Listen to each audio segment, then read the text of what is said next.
enfocamos en la cuestión de la sociedad digital, como una especie de revisión y detenimiento de análisis, de reflexión sobre qué implica, de qué manera podemos pensar las transformaciones en el orden de lo social en términos generales, de lo político, de lo económico, de lo laboral, pensando desde una perspectiva organizacional y bueno, la vez pasada tuvimos como una especie de recorrido inicial para ubicar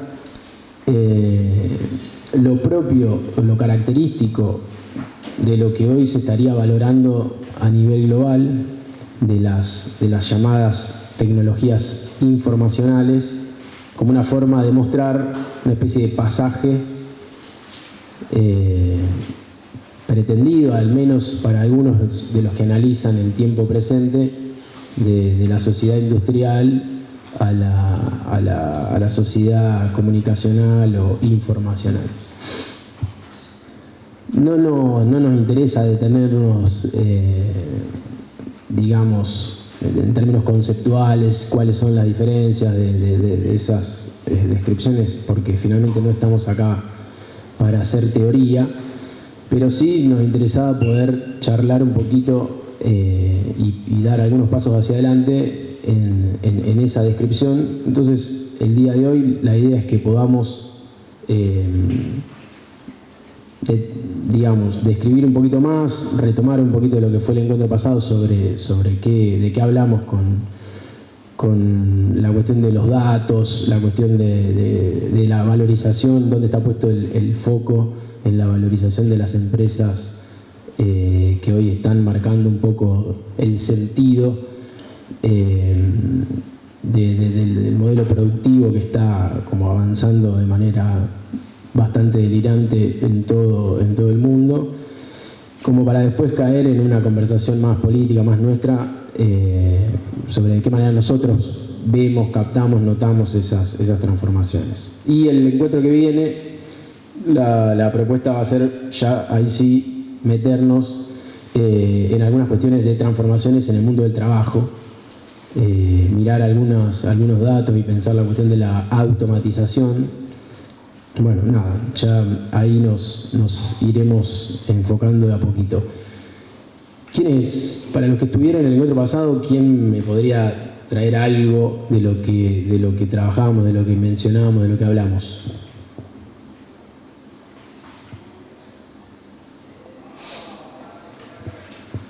Los escucho.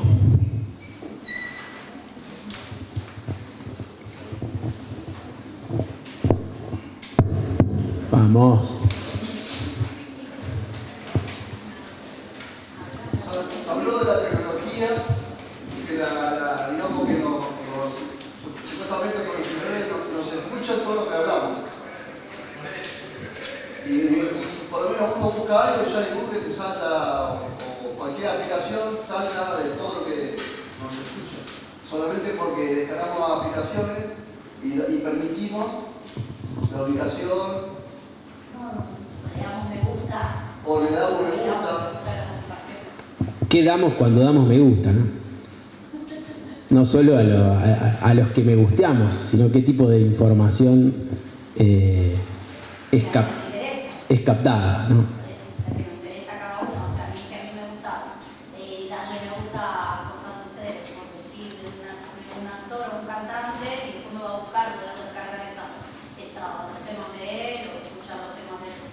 Claro, por un lado hay una captación de información, que en muchos casos es a través de una interacción nuestra, ¿no? Y en algunos casos, como decía el compañero, podríamos hablar de una especie de escucha, casi en términos más de servicios de inteligencia, ¿no? De escucha ilegal que está puesta ahí como para tomar una información bajo un proceso que tiene, sería la envidia de cualquier Estado, ¿no? Yo les decía esto de que el Estado y las estadísticas iban de la mano y cómo hoy cualquiera de las aplicaciones que nosotros tenemos en el teléfono tiene la capacidad de chupar información en vivo, ¿no? En vivo y en directo, y de procesarla con una velocidad que fue impensada hasta hace muy poco. ¿Qué más? Sí. Segmentación de lo que nos gusta. Porque nos ponen en un círculo con todos los datos que nosotros le damos, donde vamos a estar siempre las mismas personas que no salimos de ahí o todo lo que nos ofrecen. Le ponen me gusta ir a Brasil, van a aparecer personas, mirá, todo en ese sector. Totalmente. Sí. No, entonces no, porque estamos hablando de lo que fue la. No, dale. Perfecto. Sí, igual lo de Cambridge fue usado para campaña, ¿no? Para campaña, para después ir al Estado. Eso es llamativo, ¿no? Porque insistimos con ese punto, muchos hablan muy mal del Estado como una manera bastante notoria de querer quedárselo ellos, ¿no? Porque finalmente ahí utilizaron mucha información y después andá a hacer el juicio que vos quieras, pero el partido ya se ganó, se jugó y la copa ya se entregó. Bien, perfecto. Entonces, sí, acá el punto de la segmentación es clave. Ya sobre la segunda parte del encuentro del día de hoy vamos a ir ahí. ¿Qué tipo de problema nos genera la segmentación? Un tipo de problema político, ¿no? Porque finalmente uno después se encuentra haciendo girar determinado material y se pone como loco para producir contenido que sea seductor en redes sociales y todo, para que después rebote, excepto en algunos casos, ¿no? que son virales y que rompen el cerco, muchas veces, no siempre, en algunos segmentos, ¿no? Y eso, ¿qué efecto político de cerco nos genera a nosotros para poder hablar un poco más allá de lo que tiene que ver con lo nuestro, ¿no? Ese es un problema muy concreto. Bueno, entonces tienen todos la copia que entregamos en la puerta. ¿Sí?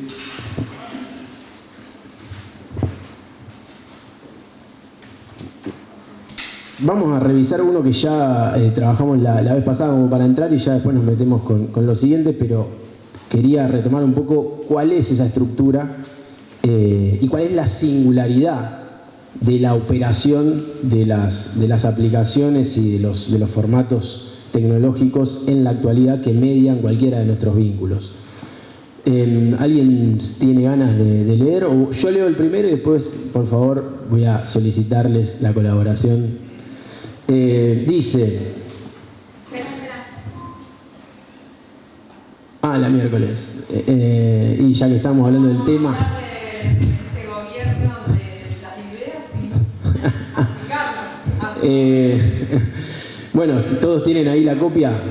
Bien, dice: con el uso de estos datos, los perfiles no solo pueden armarse, sino que también es posible actuar retrospectivamente a partir de ellos sobre el universo de los usuarios y, por ende, buscar encontrar conjuntos de rasgos específicos, por ejemplo, mujeres proclives a votar candidato X, inestables emocionales a los que les gusta Hello Kitty, para personalizar mensajes. Esto es, para incitar determinadas conductas en aquellas personas de las que se obtuvieron los datos. En particular, sobre los más influenciables, que suelen ser los inestables emocionales. Es lo que dos autores denominan la aparente individualización de la estadística algorítmica. No se trata de un efecto colateral, no es algo secundario, sino de uno de los santos griales del orden informacional.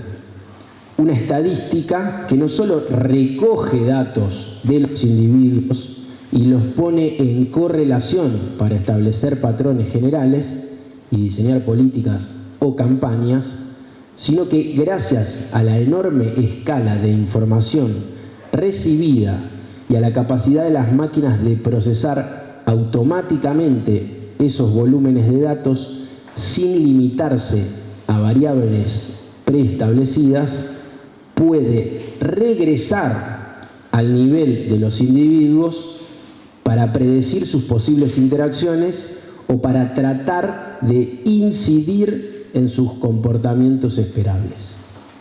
Esto un poco, dicho de una manera un poco cargada, pero Flavia Costa en Tecnoceno lo pone en estos términos, ¿no? O sea, no solo hay, uno diría, captación de información, sino que, como decíamos la vez pasada, la singularidad de lo que se experimenta hoy con las nuevas tecnologías y sobre todo con determinadas aplicaciones es que, lo graficábamos la vez pasada de manera medio notoria, nos pasa a cualquiera de nosotros, vamos al celular a responder algo y terminamos 20 minutos después en una página que no tiene nada que ver con lo que habíamos ido a buscar. ¿Eso por qué? O sea, ¿cómo se explica técnicamente? Bueno, porque hay una reorientación de la conducta. O sea, nuestra acción era una y terminó intervenida porque apareció un mensaje, porque apareció una imagen, porque apareció una notificación en otro lugar. Esto parece, pongámosle, menor si estamos hablando en términos individuales, pero claramente puede haber una política también eventualmente en ese orden, ¿no? Porque no solamente opera en el orden individual de nosotros, sino que también sobre poblaciones. Entonces, digamos, hay algo de eso que está valorado, ponderado, que tiene valor para el mercado. Obviamente, desde lo más burdo de vendernos cosas, pero digamos, ya se cruza a dimensiones que nosotros, nosotros como dirigentes, como militantes, tenemos en cuenta, ¿no? Que no solamente es una cuestión comercial, sino que estamos hablando de un orden de propuesta política hacia adelante que, por más que no se mencione como tal, se está jugando ahí. ¿Queda claro este fragmento o este punto, esta descripción de la particularidad de la tecnología que hoy manipulamos? ¿O quieren que le demos un poquito más de vuelta? Díganme, porque yo la verdad que necesito escuchar como las... No, digo porque por ahí uno cree que queda del todo claro, pero es importante para ver esa singularidad de la tecnología que hoy todos tenemos a mano. 20 años atrás la gente tenía el pelado canchero @hotmail, todos mail así que eran, ¿viste?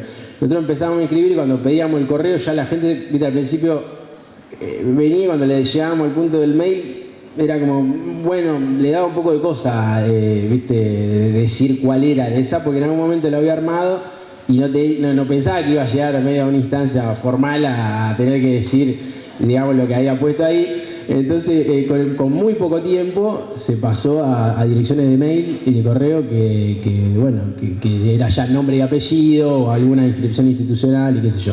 Lo que digo es que ese pasaje, no es que fueron 100 años, ¿no? En 15 años se pasó de algo baladí que no tenía mucho que ver con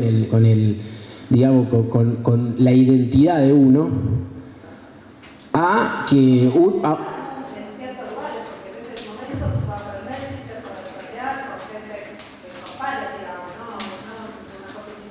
Exacto, pero después...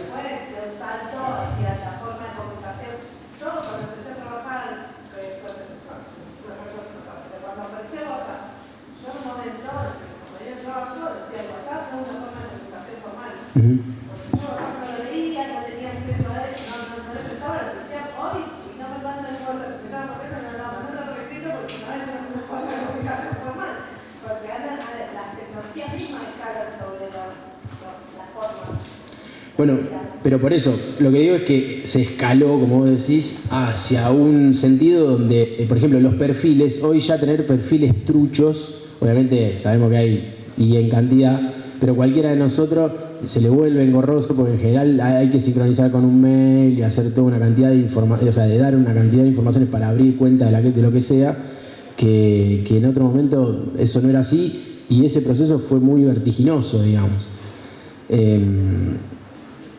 Bueno, ahí iba el compañero con lo del tema del mercado de pago. Y que, digo, sobre esto, se entiende, ¿no? Porque también uno siempre tiene el presupuesto de su autonomía, ¿no? Como a mí no me van a llevar para... Pero es una cuestión fáctica, ¿no? Es una cuestión que incluso desde la teoría del sujeto es conductismo puro, ¿no? O sea, operan, no importa demasiado por qué nosotros terminamos ahí, pero terminamos en un lugar donde no... Y a todos nos ha pasado que incluso queremos desactivar y decir, bueno, no, y sin embargo llega algún tipo, justo una notificación o justo un correo, donde muchas veces es la propia estructura de la aplicación. Pero también todos sabemos y es obvio, y ese es el negocio, que son mensajes de gente querida, de gente cercana, de amigos, ¿no? Pero bueno, es por eso que tiene la incidencia que tiene y por eso tiene la capacidad que tiene de jugar sobre nuestra vida. No es que es solo un aparato de dominación y nosotros somos unos boludos, sino que forma parte del intercambio con cualquiera de los seres que tenemos cerca. Entonces, para avanzar un poquito, el fragmento siguiente, ¿quién lo quiere leer? Dale. Se trata de una acción vigilante que se orienta al futuro. Se busca no solo y no tanto conocer a las personas. Se trata de una acción vigilante que se orienta al futuro, que busca no solo y no tanto conocer a las personas que hacen y por qué, sino sobre todo intervenir en sus posibles conductas. Ya no persuadiéndolas de los motivos por los cuales les convendría hacer tal o cual cosa, sino induciendo su comportamiento con distintas técnicas, como segmentar cada acción en microsecuencias con el objetivo de interceptar la atención del usuario en cada paso y orientarla en el sentido esperado, tratando de lograr la cláusula parcial de las posibilidades que se abren en cada interacción.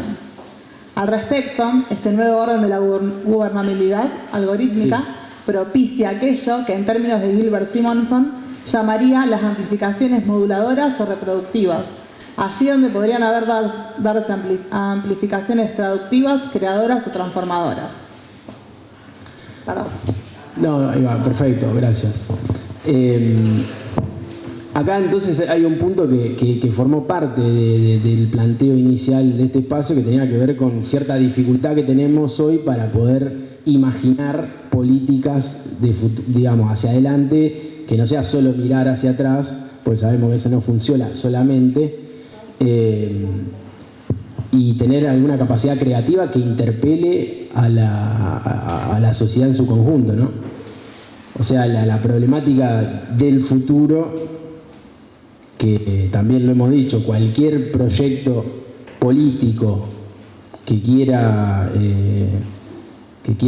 seducir, de alguna forma tiene que tener algo para proponer hacia adelante, sea que le ponga futuro en el título del espacio o no. Estamos claros. Algunos lo hacen, otros no, pero digamos, no hay forma de hacer política si no hay una propuesta a la gente hacia adelante, ¿no? Nadie convence mirando de manera melancólica la política o lo que tiene para proponer. Entonces, acá, por más que sea problemático, el planteo es, bueno, de alguna forma está la idea, con bastante asidero por otro lado, de que hay un problema sobre la conducción hacia adelante, ¿no? La tecnología da la sensación de que sabe para dónde vamos, y es una cosa medio que se muerde la cola, entre otras cosas, porque nosotros tenemos cierta dificultad en términos individuales, sobre todo en términos políticos, de decir, bueno, la tecnología pensada como algo monolítico que forma parte de la vida cotidiana no es algo inevitable, ¿no? Nos cuesta decir eso, pareciera que, bueno, no nos queda otra que adaptarnos. Entonces, estamos en un momento complejo donde ahí realmente hay que trabajar y lograr dar cuenta de esta complejidad, porque por un lado tenemos, insisto con eso, la idea de que el futuro es tecnológico e inevitable, y por otro lado tenemos pareciera que la deserotización de las instituciones porque son viejas, solo miran para atrás. Y ahora, no nos vamos a poner catastrofistas, ya lo dijimos, la idea es que podamos pensar en qué carajo nos sirve la tecnología como herramienta, si quieren. Pero que este momento sea aburrido, por ejemplo, que sea difícil mantener la atención, eso tiene que ver o sea, hay gente que está estudiando en términos de química individual, ¿no? La aplicación y la tecnología te genera un tipo de expresión de endorfinas y bla, bla, bla, que nos hace necesitarlo y entramos en una especie de loop donde lo que no nos reintroduce en esa lógica nos apaga. Entonces, sostener la atención sobre algo que no está dando un estímulo visual constante se hace cada vez más difícil. Entonces, bueno, la verdad que explicar, contar, discutir y proyectar entre otros, entre nosotros o entre los que sea, y sobre todo tener la capacidad de escucharnos, ¿no? Y que es lo que uno diría es la base de cualquier política con otros, está jodida hoy, ¿no? Porque cualquiera de todos nosotros tenemos esa necesidad de estímulo.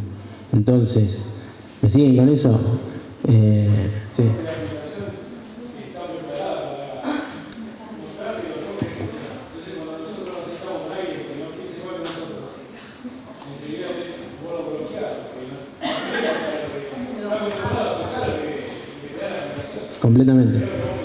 Completamente.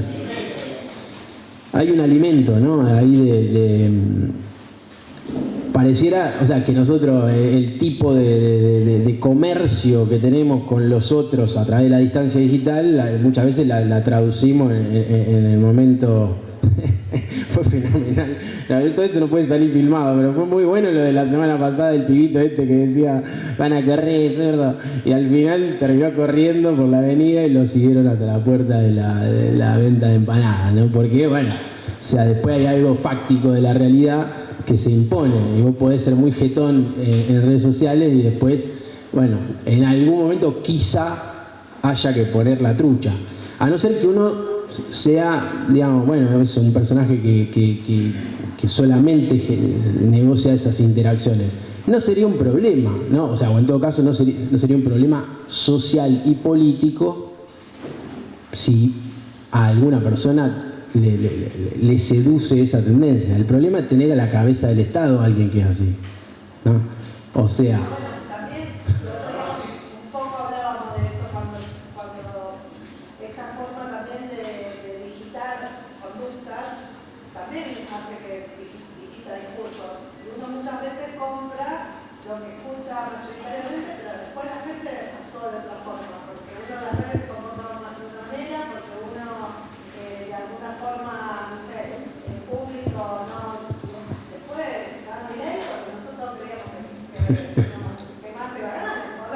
Bueno, no sé si todos, pero creo que no se pensó que era el daño era el que existía.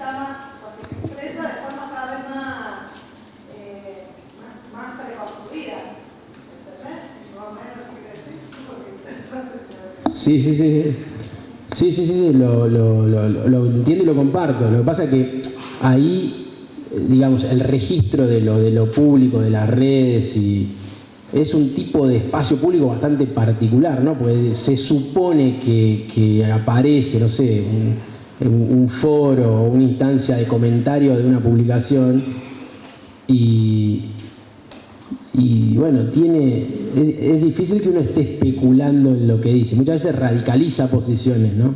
Eso también algo del conflicto que hubo en Brasil con Twitter tenía que ver con eso, ¿no? Porque hay algo y creo que Milei en ese sentido tuvo su acierto, porque logró entender que teniendo un discurso cada vez más radicalizado iba a captar la atención de una manera muy particular, y de ser alguien que, o sea, también es bien interesante el recorrido vertiginoso que hizo, ¿no? Porque en algún momento cantó como Leonardo Fabio en la tele, ¿no? Y no tuvo mucho efecto. O sea, no es que uno diría, bueno, ahí fue que el momento en el que las masas empezaron a acompañar.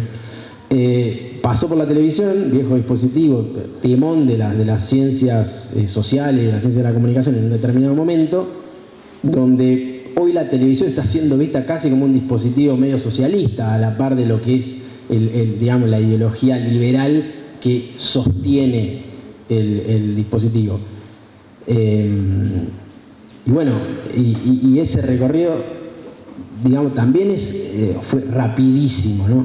Y uno dice, bueno, como cualquier organización de la sociedad que intenta sostener, resistir y si puede proponer al conjunto, tiene que tener presente cuáles son las transformaciones de su propia época, lo cierto es que esas transformaciones hoy vienen siendo muy brutales, y no queda otra que bancar esa desazón, porque es propio de un tiempo, diría Álvaro García Linera, liminal, le llama Álvaro García Linera. Linera dice, si quieren ahora les leo un fragmento que no está ahí, pero García Linera piensa esta época como un tiempo de pasaje entre dos momentos, y bueno, la verdad que no hay demasiada certeza, y ese es el gran problema de este momento, a diferencia de otros tiempos donde por ahí las perspectivas de futuro, las posibilidades de transformación tenían otros plazos, tenían otros tiempos, tenían otras acumulaciones,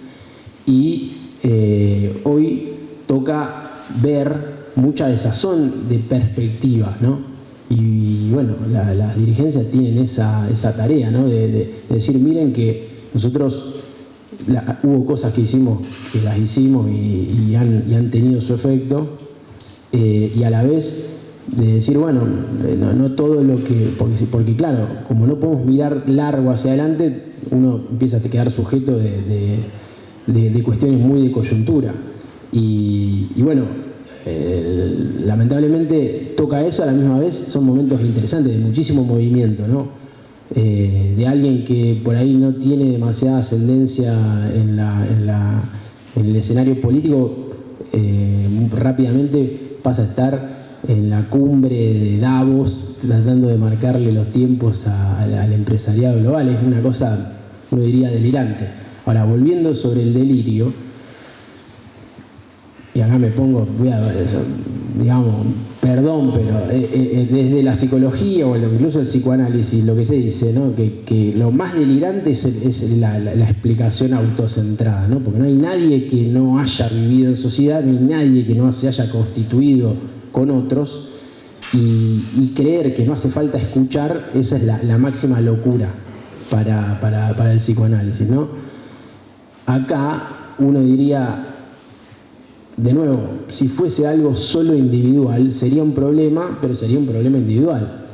El problema es estar a la cabeza de la sociedad desde una posición que no escucha, o en todo caso que escucha y se divierte con el malestar, porque nosotros no nos vamos a poner a decir que bueno, discurso del odio, bla, bla, bla, pero acá vemos reacciones sociales frente a problemas muy concretos en la vida de todos nosotros, y sin embargo caso omiso y profundización de la conflictividad de la sociedad.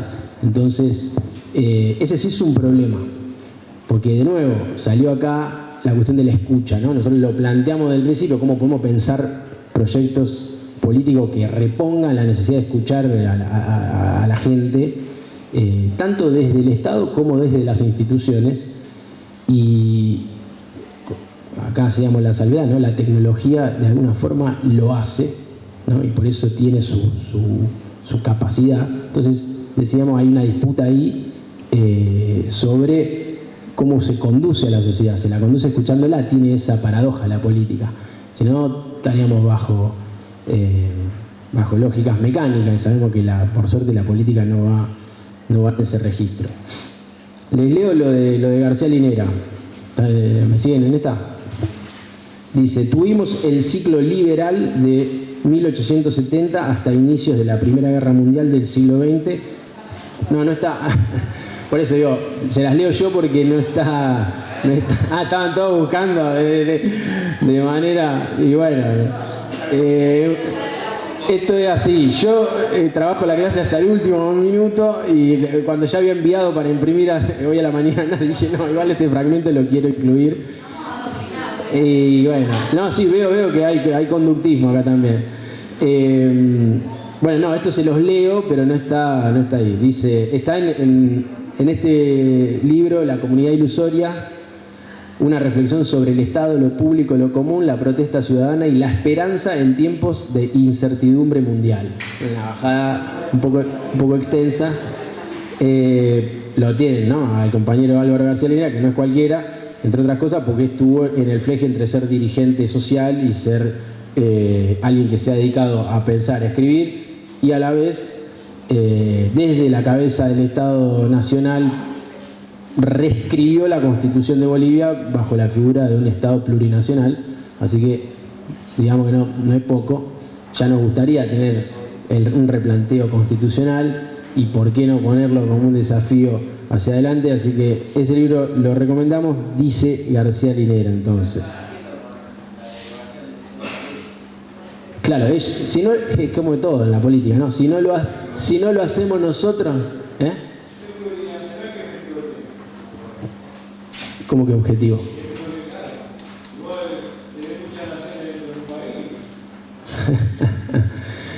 ¿Te parece un problema? Y mira, yo creo que en realidad cualquier constitución debería ser el reflejo de la sociedad que tiene, ¿no? No hay una cosa sagrada, eso lo creen algunos, pero uno diría, si en la sociedad en la que estás hay varias naciones, ¿por qué no tener un Estado plurinacional? Y en Bolivia, uno diría, está la tensión entre la nación boliviana y las naciones que no se mencionarían de esa manera a sí mismas. Empezando por la de Evo Morales. No nos metamos ahí porque no salimos más, pero yo lo que digo es, te guste o no, hizo una reactualización de la Constitución, es decir, de la Carta Magna, y bueno, como los procesos revolucionarios que lo han hecho en nuestro continente, a algunos les ha ido mejor o peor, pero uno diría, el horizonte de máxima para cualquier proyecto emancipatorio y soberano tiene que tener una traducción en el derecho de lo que es un proyecto político. El peronismo también lo hizo, lo hemos visto acá, y algo de eso también está en el proyecto de Constitución de Bolivia. Como sea, les leo entonces a Álvaro García Linera. Dice: tuvimos el ciclo liberal de 1870 hasta inicios de la Primera Guerra Mundial del siglo XX, cuando se inicia su descenso. Luego el ciclo del Estado de Bienestar o de capitalismo de Estados a mediados de los 30, que entrará en su fase descendente a fines de los años 60. Finalmente el ciclo neoliberal, que despuntó en los años 80, hasta mostrar signos de envejecimiento con la gran recesión de los años 2000 y el gran encierro de la pandemia. Pero lo que ahora interesa de esta mirada cíclica de la historia, además de escudriñar las características del nuevo ciclo que podrá emerger, son los momentos intermedios entre ciclo y ciclo. Son los momentos de transición en el que el viejo orden se corroe, se agrieta, pierde fuerza económica, se desploma en cámara lenta y pierde liderazgo ideológico. Y esto es lo desgarrador, sin que surja nada sólido y duradero que lo sustituya, dando lugar a un periodo de desencanto, de escepticismo colectivo, de adhesiones y entusiasmos cortos, seguidos de nuevas decepciones, desasosiego e incertidumbre que puede durar un par de décadas, y ese es un tiempo liminal, un portal donde hay que encontrar un sentido nuevamente. Bien, esta es la descripción de Linera, ¿no? Dice, bueno, miramos un poco más largo y vemos que ha habido un momento liberal del pasaje de siglo. No está hablando en términos generales, ¿no? De globales, si se quiere, no puntualmente en cada lugar. Entonces dice, bueno, de hegemonía de lo liberal, después de una hegemonía de la predominancia del Estado, después de la lógica financiera, y ahora estamos en un momento, ¿no?, donde empieza a abrirse algo de crisis del sentido que no terminamos de reponer. Y ahí es donde dice, toca reescribir, reconstruir, relanzar proyectos hacia adelante. Uno diría, qué garrón este momento. Más o menos, porque la verdad que momentos para precisamente moverse, rehacer, trabajar con otros, estamos un poco cansados, pero es la que toca. Le contaba a Flor que estaba releyendo a Jauretche, y Jauretche cuenta lo que fue los años de Forja, ¿no? Lo tienen todo a Forja, más o menos. Bueno, se arroga el hecho de haber casi influenciado a Perón en su pensamiento, Jauretche, en un pasaje de una entrevista, y él contaba que al principio eran mitines los que habían armado, que eran muy poquitos, eran poquitos compañeros que se juntaban, y tiene una anécdota muy buena porque dice, bueno, nos habíamos impuesto como organización para llevar nuestro mensaje y empezar a juntar gente en un momento donde la famosa década infame en Argentina, y hacía un frío de cagarse en julio, y nosotros estábamos en una esquina donde había un chiflete que nos estaba matando, y había un orador y había 4 de nosotros que éramos lo mismo que ya habíamos ido en los otros 2 actos. Entonces, en un momento nos empezamos a correr porque el chiflete nos empezaba a pegar y nos fuimos contra la pared como para que no nos dé tanto, y parecía que el acto solamente tenía al orador. Sin embargo, después de ese momento, que fue quizá el tocar lo más bajo, empezamos a ver al año siguiente que éramos 40, 50, y que ya convocábamos y éramos 30, después 60, y hacia fin de ese año empezamos a ver que sumábamos un poco más. De pronto, a los 2 años empezamos a ver que ya cada vez que lanzábamos no teníamos que pegar afiches, sino que la gente venía por sí misma y ya nos pedían los afiches para pegarlo ellos, y entonces teníamos reuniones de 400 a 500 personas y empezamos a ver que el proceso era imparable. Digo, nosotros estamos en ese momento de impas donde probablemente vemos que es un momento muy infame para hacer política, entre otras cosas porque la gente no valora la dedicación, el sacrificio que implica integrar organizaciones, trabajar y pensar y rediscutir e incluso retomar el sentido y reconstruirlo cuando muchas veces nos cuesta trabajarlo, pero en ese punto, y en línea con lo de Linera, quizás sea un momento para relanzar en ese registro.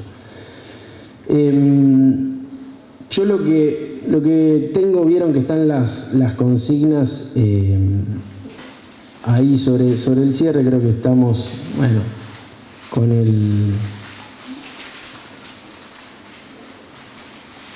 el tiempo, más o menos, porque si no esto se extiende demasiado en la exposición y no tenemos momento para discutir. Quería poner un último puntito.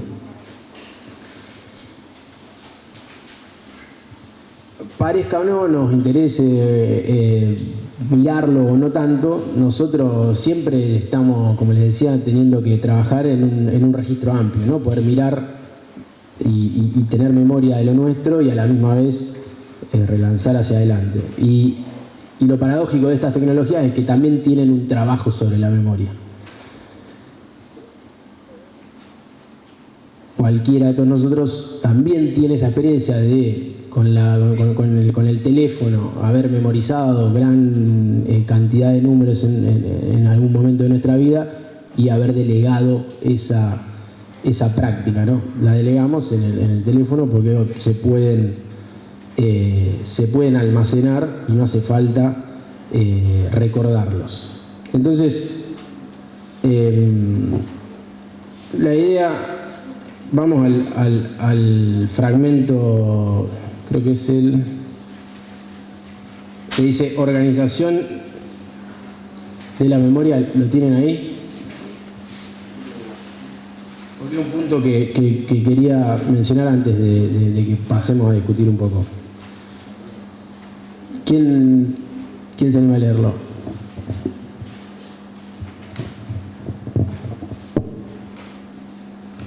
Dale. Para que ahí te alcanzamos.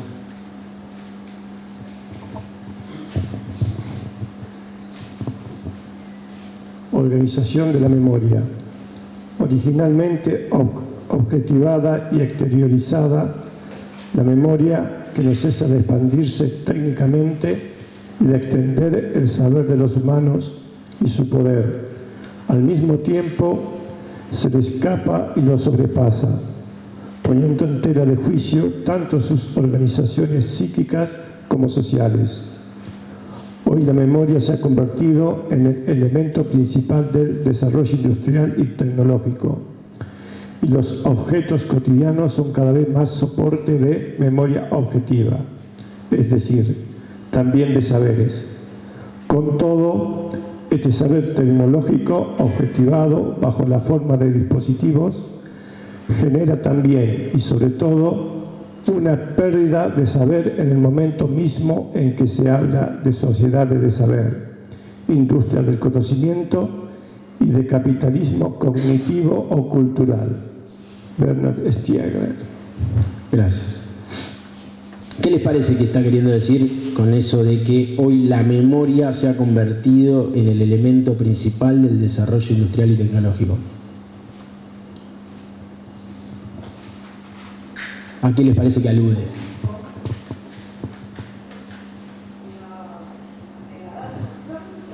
Big Data, sí. ¿Qué? Que vamos a Google.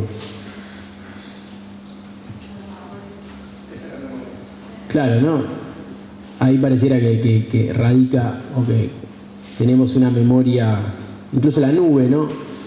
Pero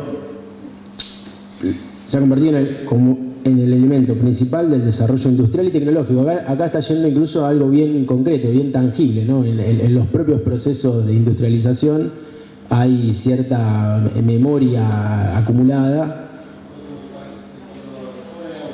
Exactamente, y después tenés la automatización, que es la repetición de esa memoria, lo cual para Stiegler, que mira procesos de trabajo, dice, acá hay una captación de saber, en el sentido de que alguien que antes era productor y que sabía y acumulaba y era donde residía el saber.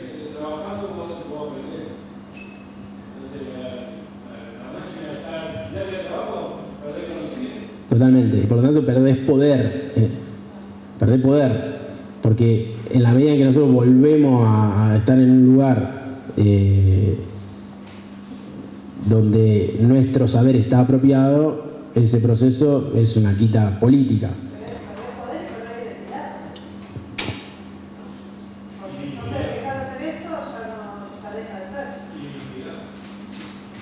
Genial. No, por supuesto, no está bien, pero está muy bien que lo notemos, porque entonces la política nuestra es justamente en contra de esa lógica, no en contra de la tecnología. Yo insisto con eso porque si no pareciera que acá somos todos luditas o queremos romper máquinas. No, lo que decimos es, identificamos ahí que si entonces tenemos una pérdida de saber, una pérdida de poder, una pérdida de identidad, la política sindical, por ejemplo, es una política de reposición de la identidad, que obviamente no puede ser la identidad en términos, miren, vos perdés la identidad en un proceso material y yo te voy a reponer una identidad contándotela. Se trata de ver de qué manera uno cambia en esos procesos y regenerás la identidad, ¿se entiende?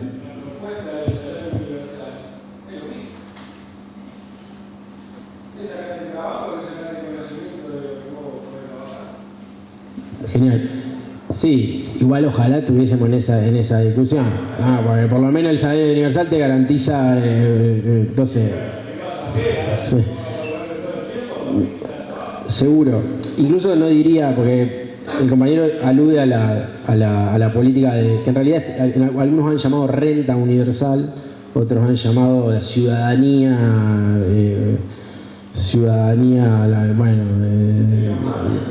claro, están de acuerdo con eso porque obviamente es uno de los riesgos. Igual, en un contexto como este, a mí dámela, porque le da la base, por lo menos para arrancar. Bueno, discutible, pero lo que dice el compañero es que ahí, y es verdad, cuando el Estado te da como ciudadano, como si vos no estuvieras participando en el trabajo y por lo tanto en la producción del sostenimiento de la sociedad, claro, no le discutís el excedente, pero además no hay una identidad laboral. Entonces muy probablemente lo que vos tuviste de sentido conquistado, de política efectiva a través de lo que luchaste con el tiempo, eso queda limpiado de una generación en la otra.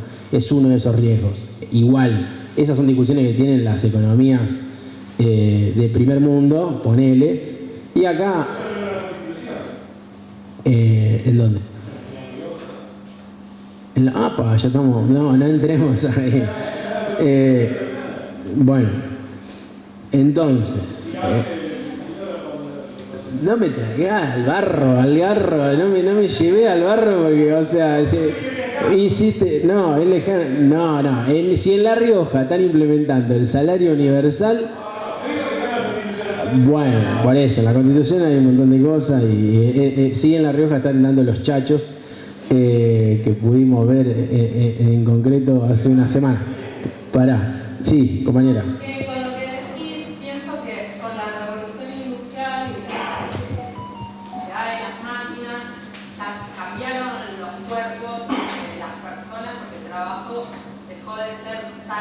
Algunos trabajos dejaron de ser tan intensivamente físicos y eso se nota en los cuerpos de los años posteriores a la revolución industrial. Con esto como decir que ahora la memoria está trasladándose, se está tercerizando de las personas. También va a haber cambios que algunos ya los notamos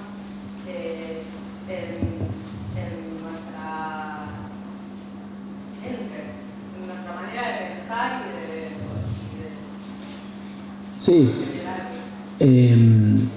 Sí, la cuestión de los cuerpos de los trabajadores no es algo abstracto, ¿no? No es algo abstracto. Y bien estaría bueno tener estudios que nos sirvan, ¿no? O sea, poder tener espacio para investigar algo que nos sirva en la negociación. Obviamente con gente que quiera negociar, que no es el caso a nivel nacional, pero uno supone que para argumentar algo sostenible, en la medida en que tengamos una capacidad de registrar las transformaciones corporales de cualquiera de nosotros, con un tipo de trabajo u otro, cuanto más elaborado lo tengamos, seríamos más potentes políticamente en la negociación. Y dicho esto, también eso es, si uno mira solo ese registro, y mira cuáles son los trabajos, por ejemplo, los trabajos de las plataformas de reparto, ¿no? También hay una cosa bastante elemental en la demanda corporal, ¿no? Porque si uno mira y dice, bueno, a ver, esto es una aplicación que manda un par de monedas a su casa central, cual lógica colonial, y vive de trasladar un objeto de un lugar al otro con alguien que está pedaleando. Ya lo hemos hablado, ¿no? Acá en el empleado de comercio lo hemos... A ver, ¿en qué difiere? Eso entra dentro, cuando uno mira la normativa laboral, y no es muy distinto a cosas que ya existían, ¿no? Si se abstrae y saca el loguito y un par de cositas más. Entonces, en ese registro también es importante ver ¿no? en términos de cuerpo, lo visible, ni hablar, salud mental, y todo lo que en ese registro también deberíamos tener nosotros cosas para mostrar y decir, porque todos sabemos que en ese orden también están pasando muchas cosas de manera muy vertiginosa. Pero bueno, no me quiero ir. La cosa es que, no me quiero ir de tema, pero bueno, este fragmento, que era el último antes de pasar al ejercicio en grupo y la discusión y la reposición final, nos queda menos de una hora, vieron que, o sea, si quieren pongamos el punto, digamos, el signo de pregunta en si efectivamente es una pérdida, ¿no? Una pérdida de saber, ¿no? Acá Stigler es taxativo, o sea, no da lugar a la discusión. Dice, hay una pérdida de saber en el momento mismo en el que se habla de sociedades de saber. Una pérdida por parte de los que trabajan, ¿no? Con la intervención de la automatización y las tecnologías sobre la memoria. Entonces, la idea es que nos repartamos en 4 grupos y, vieron, las consignas están bastante claras en el final de las hojas que ustedes tienen ahí. Hacemos unos 20 minutos de discusión para poner en común en el cierre y poder charlar a partir de lo que saquen de estas tres preguntas muy concretas. Hacemos una división en 4 grupos, dijimos. Bien, listo, gracias.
Estamos una mención informativa. A todos les llegó el mensaje de WhatsApp o el mail donde anunciábamos la actividad, la clase del día de hoy, y aludíamos vamos a hacer nuevos sorteos. Sobre el final de la clase vamos a sortear 6 libros, 3 reincidiendo en el error del libro Organizar e Imaginar, y además vamos a, sobre todo, sortear este libro de Horacio González, Genealogías, Trabajo y Violencia en la Historia Argentina, que son 3 clases del gran Horacio González, quizá el más grande pensador nacional y popular de los últimos 50 o 70 años, si quieren, para poner un número que quizá lo contemple.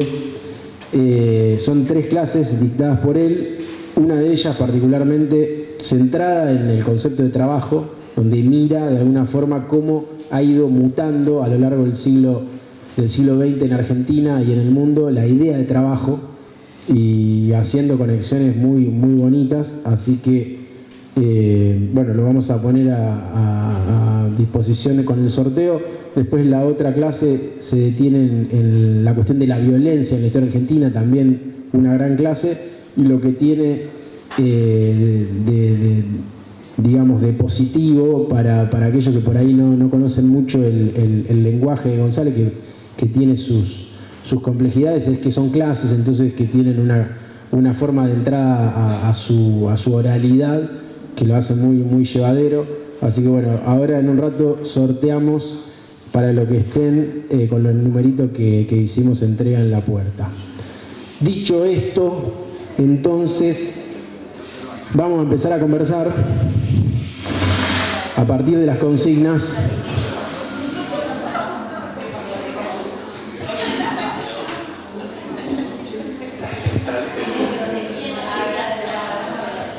Vamos a hacer el siguiente formato. Vamos a ir por grupo, o sea, vamos por pregunta, arranca un grupo y los demás complementan con lo que sacaron. Cada uno de los grupos al menos va a tener el inicio en cada una de las consignas. Entonces, arrancamos acá y nos metemos con la primera, donde encuentran concretamente que el dispositivo tecnológico retrae o literalmente destruye la organización. ¿Qué conversaron al respecto?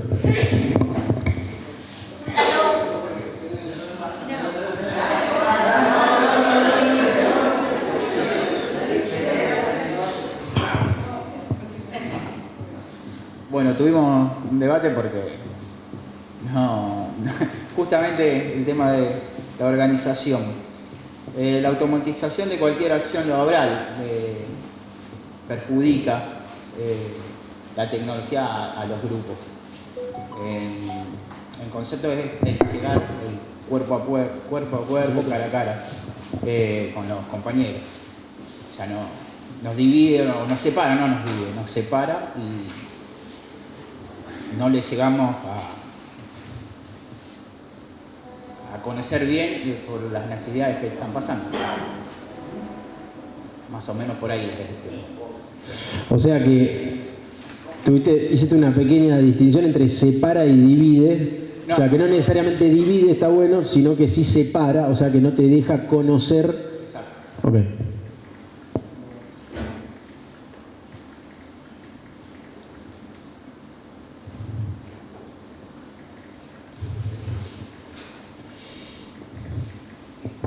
Muy conciso la respuesta, estamos ahí, muy bien.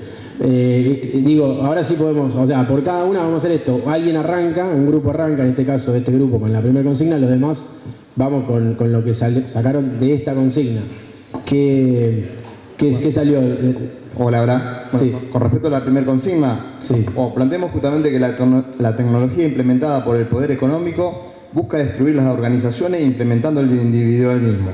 Uno de los ejemplos justamente en la pandemia, la implementación del teletrabajo, que fue justamente dividirnos para no poder organizarnos. Perfecto. La pregunta es...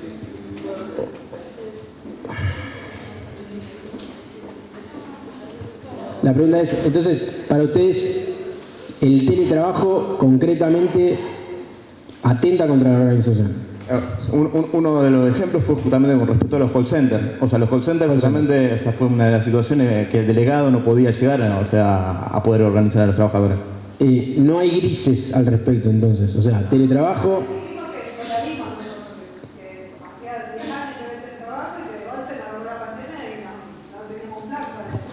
Claro.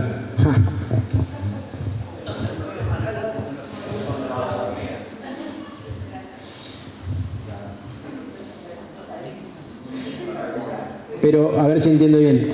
Entonces, lo que ustedes dicen es que, en definitiva, la realidad esa estaba, de alguna forma la podíamos ver, no teníamos un plan, vino la pandemia, aceleró el proceso, no tenemos respuesta. Okay.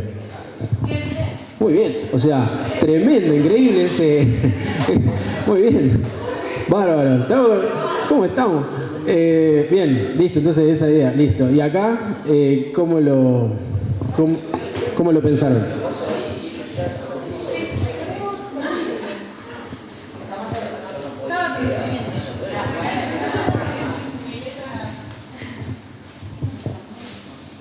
Bueno, nosotros entre todos armamos estas ideas. Muy bien. Sí, tranquila. Bueno, en primera instancia decíamos que destruye a través de una idea falsa la tecnología, que se replica y que hay un mal manejo de la información. Que refuerza la individualidad,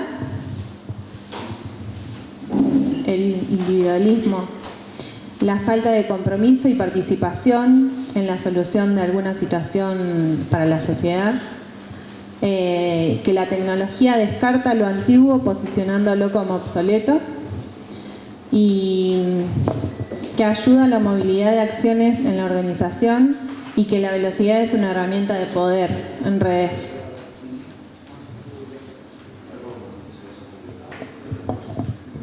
Muy bien. Clave, ¿no? La desinformación en las mediaciones, ¿no? Y que digamos, si ese es un problema, obviamente para nosotros, ¿qué mecanismo tenemos en clave de información, ¿no? de reinformación de nuestra propia organización? ¿Qué más? Bueno, el punto de descarta lo obsoleto, lo antiguo como obsoleto también es muy interesante, ¿no? Como ahí bajo la estructura de lo tecnológico y de lo nuevo, muchas veces se lleva puesto procesos que en términos de organización son relevantes. Bien. ¿Alguna mención más ahí? Bueno, ¿y acá?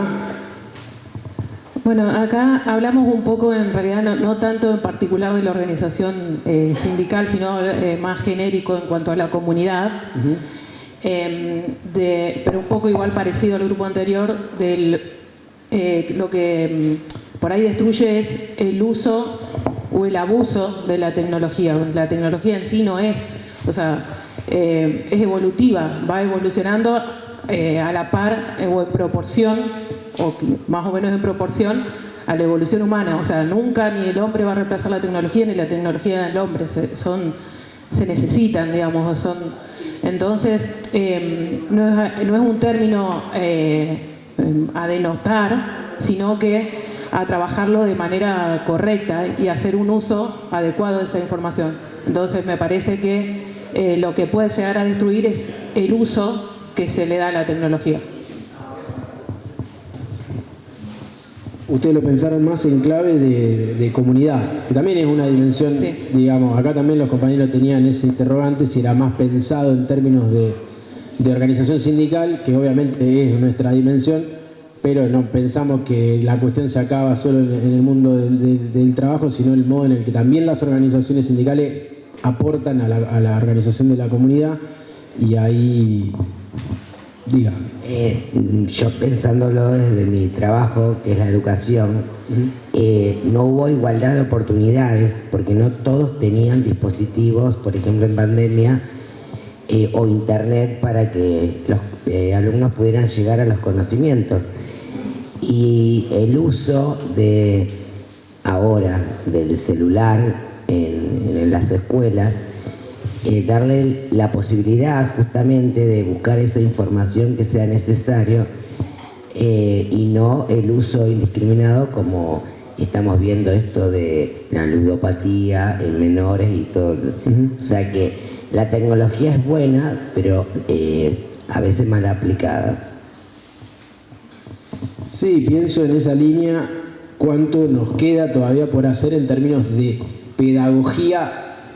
Yo tengo el foco acá en la cuestión organizacional, ¿no? Pero cuánto nos falta también ahí poder enseñar a utilizar a la tecnología en favor de lo organizado, que ahí no tenemos demasiado para, digamos, en términos de diagnóstico, de comprensión del estado actual, y a la vez de la posibilidad de ver cómo lo podemos usar a favor.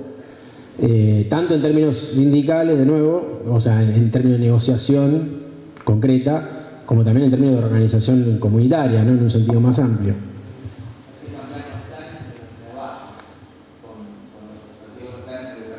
Con la comunidad, con los docentes, porque siempre por lo general los cambian desde arriba, vienen ya marcados y te dicen lo que tienes que hacer, pero por lo general no piensan en estas acciones. Bueno, ha sido un punto también que hemos charlado acá. También la tradición sindical tiene su despliegue de décadas de formación, de autoformación. Sería interesante que eso también quede plasmado, porque muchas veces viene de arriba porque son, ¿no?, el Estado Nacional, eventualmente las provincias, las que hacen su trabajo de codificación. Eso es largo, pero siempre en articulación con las dinámicas más académicas, universitarias, siempre propicia mucho más poder tener un plan más propio. Y ya que estamos, mundo sindical y mundo universitario en este momento. Sí.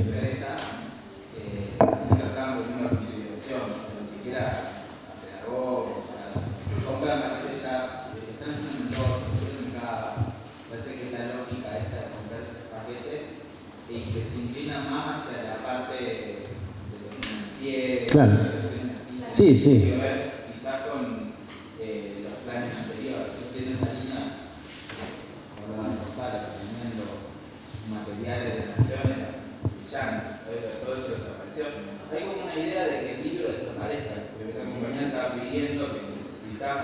libros en la escuela, eso con estos gobiernos no se avisó. Va a ser un problema futuro. Sí, sin romantizar el libro, es verdad que siempre, al menos respecto de los tiempos de la pantalla, uno ve que en los pibes tiene otra relación a la imaginación, otra relación al juego. Claro, es otro tiempo. Hay algo de lo inmediato que tiene la tecnología digital que entra por un tubo con los más pibes, y la tarea de dar otra cosa es nuestra. O hacer, nos van a autolimitar los niños. O sea, también hay una tarea, hay tareas. Y ahí también. Bueno, entonces, digo, acá estamos con el primer punto. Vamos en línea con Stigler de una crítica una crítica en clave de organización, y eso lo vemos. Ahora, la segunda pregunta, podemos arrancar por allá, trata de ver dónde hay empiecen a elaborar mientras estoy hablando, una línea de rescate, porque tampoco somos tecnófobos. La idea es que podamos ver qué podemos decir en el otro registro. ¿Qué podemos decir ahí? Bueno, acá creo que hemos llegado a una conclusión, después no sé si alguno quiere agregar alguna otra cosa, que ayuda a la organización el poder utilizar las redes sociales como medio de comunicación con otros.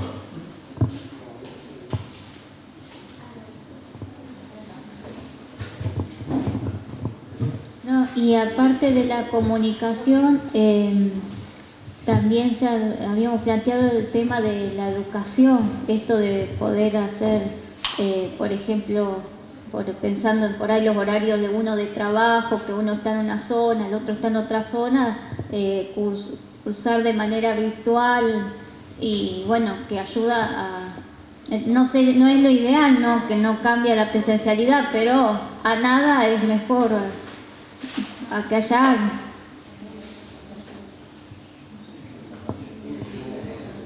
Bien, uno diría, sí, medio de comunicación, todos lo habían apuntado, todos los grupos lo habían, porque es como esperable, digamos, sí, estamos todos de acuerdo.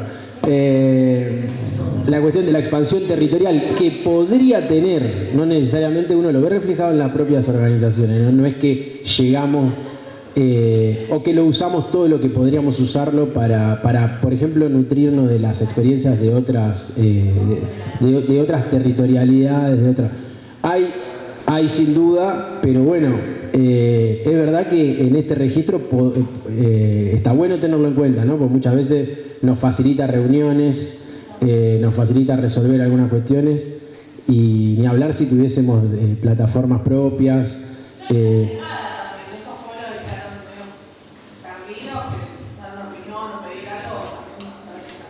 Llegar a, claro.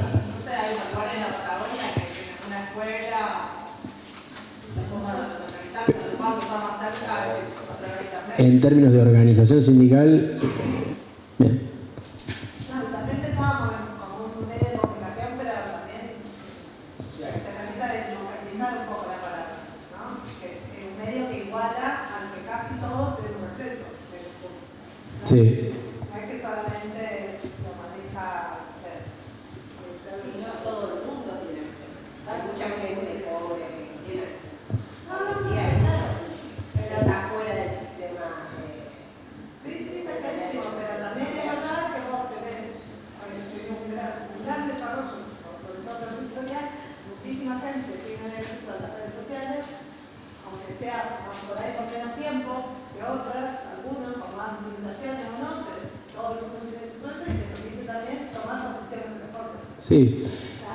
Te obliga de alguna forma a tomar un partido por algo, a decir algo, Sí, a veces eso no es necesario, o sea, muchas veces nos marcan la agenda porque sobre cada cosa vamos a morder siempre, ¿no? Porque siempre hay algo sobre lo que hay que decir algo. Pero es verdad que si uno mira los medios de comunicación clásicos, donde uno para entrar en ese mercado necesitaba una inversión inicial mucho más grande, hoy cualquiera hace un streaming, ¿no? Vamos a armar un streaming sindical, muchachos, ya hay igual, pero sí, ya hay. En Rosario no, en Buenos Aires ya armaron uno. Ay, ¿cómo se llama? Bueno, gremio, yo creo que era el gremio del seguro, creo que tiene uno. Pero todos deberíamos tener un... No, mentira. O sea, puede ser un streaming sindical, o sea, mientras no entreguemos otras batallas, no hay problema. Ahora, si pensamos que la batalla pasa solamente por ahí, y capaz que nos comemos la curva. Porque... Pará, de a uno. Pará, de a uno. ¿Cómo? El problema del algoritmo sí. Y a quién pertenecen las redes, porque las redes no son independientes. Exacto. Por eso, el algoritmo, un poco se mencionaba hoy en la primera parte, lo que tiene es que segmenta cierta circulación y que te da, o sea, tiene algo de autocomplacencia, ¿no? Que te muestra lo que te debería generar un estímulo a favor, o incluso puede captar a los que necesitan. Claro, pero además, sí, siempre, ¿no? Información, pero digamos, pensándolo en términos de organización, uno diría, bueno, tranquilamente podemos pensar operaciones de creación, no sé, de programa de lo que sea, con algún punto que nosotros vemos que no está y que hace falta que tenga visibilidad pública desde el sector sindical. Dicho eso, por lo menos la línea de lo que nosotros venimos planteando desde el principio, es que eso, si nosotros pensamos que la política solamente se juega en el plano de generar contenido para redes sociales, estamos fritos. Porque básicamente introyectar lo que ellos quieren que nosotros hagamos, que juguemos solamente en redes sociales para hablarnos entre nosotros mismos. Hay algo de lo que la política implica de trabajo con lo que no es lo nuestro, que en redes sociales, salvo algunos casos puntuales, no lo estamos logrando. Y hay algo de eso de lo que estamos recogiendo hoy a nivel político.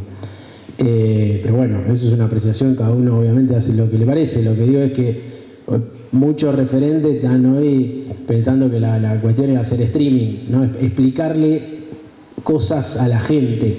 Y nosotros estamos diciendo, miren que capaz que en lugar de explicarle, sí, trabajemos un poco más, vayan a ver qué carajo pasa. Bueno.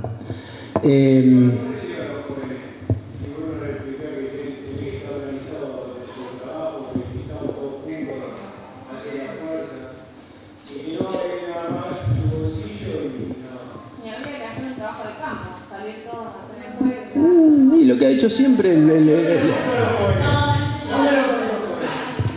lo encontrás? En las plazas de los parques, en la puerta de los estadios. Ajá. Ahí está. Ya esa pregunta, decir ¿dónde encontrás a los pibes? Es la pregunta política quizá. Esa es la misma herramienta que usan ellos, que es efectiva, ¿por qué no la podemos usar nosotros? Yo no estoy diciendo que no sea efectivo, Exacto. Bueno, pero por eso.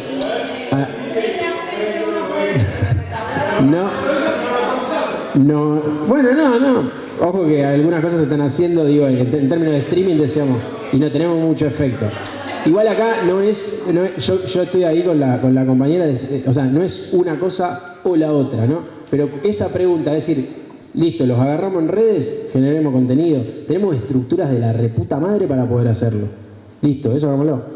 Pero además, ¿dónde más los cruzamos? ¿Dónde antes los cruzábamos en determinado lugar y hoy no? ¿Dónde es? O sea, no hay 1.000.000 de respuestas en ese sentido. Bueno, pues sí, listo, en la puerta de los estadios, donde tocan las bandas de los pibes que hoy se escuchan, no sé, demos un mapa de eso. ¿Y qué política tenés ahí? ¿Es solo darle contenido digital? No sé, hagámoslo. ¿Y tenemos otra para sumarle además a esa? Yo creo que... Hay todavía, ¿cómo que no hay? Bueno, porque cada uno tiene su opinión. Hay otro que dice, ¿dónde están los sindicatos? No existen más y sin embargo existen. Bueno, ¿cómo sería?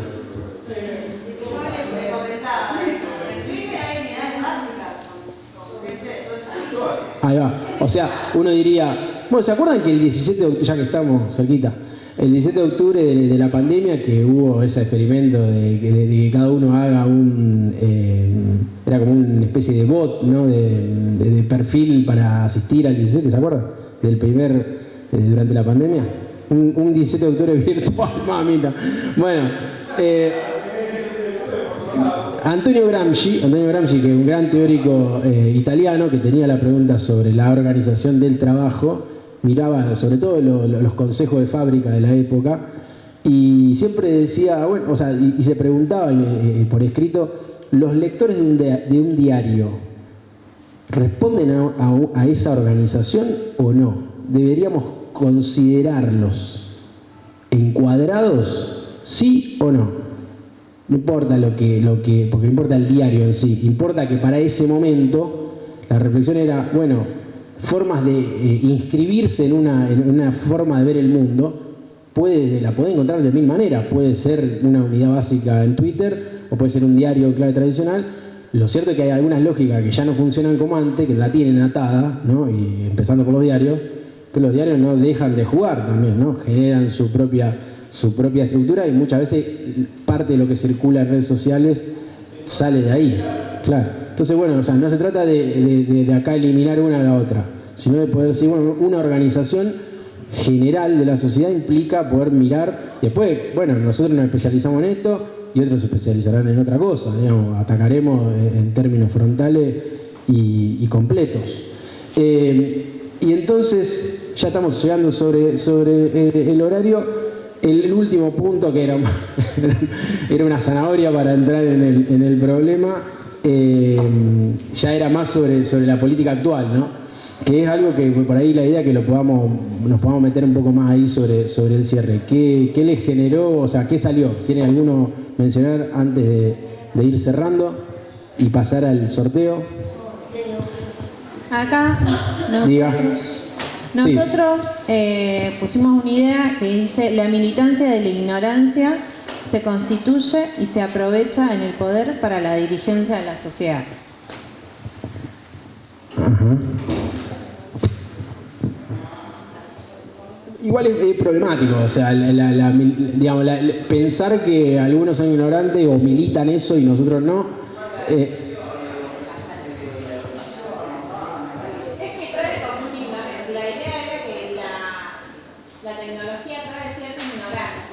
Falta de cuestionamiento. Entonces, parte de la militancia de la ignorancia tiene que ver con el proyecto de poder de libertarios. Sí. Esa es el proyecto de poder de libertarios, está basado en la ignorancia.